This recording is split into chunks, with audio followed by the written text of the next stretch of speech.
সিংহ সম্পর্কে ৫টি মজাদার তথ্য। জঙ্গলের রাজা। সিংহদের সাধারণত জঙ্গলের রাজা বলা হয়, যদিও তারা সাধারণত তৃণভূমি এবং সাভান্নায় বাস করে।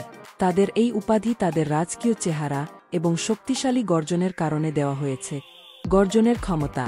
সিংহের গর্জন এতটাই শক্তিশালী যে তা ৫ মাইল দূর থেকে শোনা যায়। এটি তাদের নিজেদের অঞ্চলের সীমা চিহ্নিত করতে এবং অন্য সিংহদের সাথে যোগাযোগ করতে সাহায্য করে। সামাজিক প্রাণী। সিংহেরা অত্যন্ত সামাজিক প্রাণী এবং সাধারণত ১-৫-৩-০টি সিংহের একটি দল বা প্রাইডে বাস করে। একটি প্রাইডে বেশ কয়েকটি স্ত্রী সিংহ, তাদের শাবক এবং কিছু পূর্ণবয়স্ক পুরুষ সিংহ থাকে।